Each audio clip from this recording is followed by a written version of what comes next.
Hello and welcome, fellow bookworms and film fans. Welcome to this week's episode of The Contented Narrative. We will be looking at The Woods by Harlan Coben. Now, this was February's book club book, and it was, I've seen so many adaptations of Harlan Coben on Netflix. And I've never read him, and I don't know why I never have. So when Elena, my book club, was like, "Oh, why don't we read this?" and I was like, okay, I'll give it a go. Took me ages to get for some unknown reason. It just never seemed to want to show up. Like my other book club book, which I did, Dangerous Woman. But this was, oh my goodness, like I couldn't put it down. So I find that a lot of Harlan Coben's sort of stories are around like missing people or like, are they dead, are they not dead kind of thing. And it starts with Paul Copeland, who's the main character. 20 years ago, 4 teenagers went into a wood. He was supposed to be on duty guarding and making sure that no one went away. So 4 teenagers went into the wood. 2 were found dead and the other 2 were never found. And one of the ones that were never found was Paul Copeland's sister. And then it looks at sort of like 20 years later and something, they don't know, like something is set back in motion to drag up what happened all those years ago. And it was really good. Like, really good. I mean, I do feel like sometimes they added characters that weren't needed. Like, one of the characters, they added a sister when the sister wasn't necessarily needed to interact with Paul's character. They could have just had the character's mum interact with Paul. That would have been absolutely fine. I don't see why they added an additional character there. That made absolutely no sense. But it was... I'm trying so hard to review this without giving anything away. But it was really good. It genuinely was. It had you sort of like... It had your classic kind of detective tropes in there. You know, it had, things of a whodunit. But it also had like, at the beginning, you kind of knew who was convicted of the murders because he then became a serial killer elsewhere. And then you kind of get to a point going, but did he kill those original 4 people? Did he not kill those people? And it had you kind of dealing with that. And it also, the main character...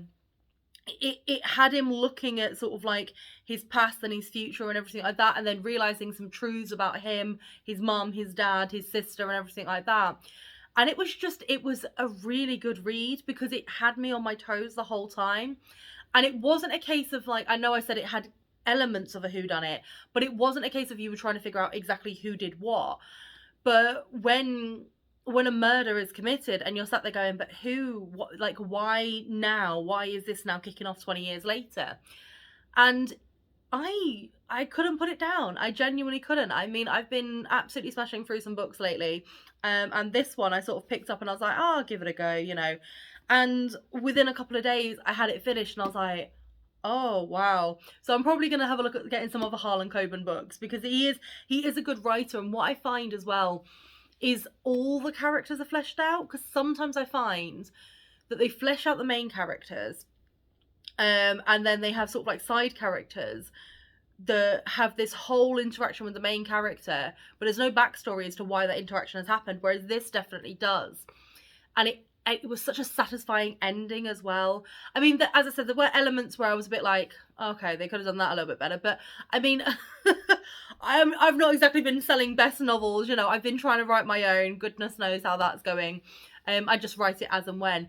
But this was just, it was good storyline. It was a good character progression. I didn't feel like, there was one of the characters I did feel like they did the dirty on. In how they ended that character's story. And if you do read it and you figure out who I'm talking about, please leave it below in the comments.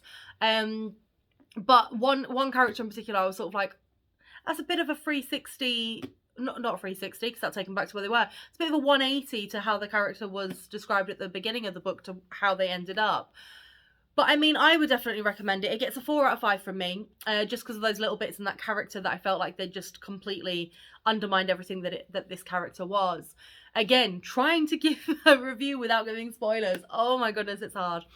But anyway, please, rent this out from your local library, buy it on Kindle, hardback, paperback, whatever. But I definitely think that you need some Harlan Coben on your bookshelves because he's a good writer. And I should have picked up a book by him earlier, but I didn't. Obviously, if you agree or disagree with anything that I say, if you've read any other Harlan Coben books and you think I should read them, please leave them below in the comments because I'm always interested. You know, obviously these are filmed in advance though, so please bear that in mind.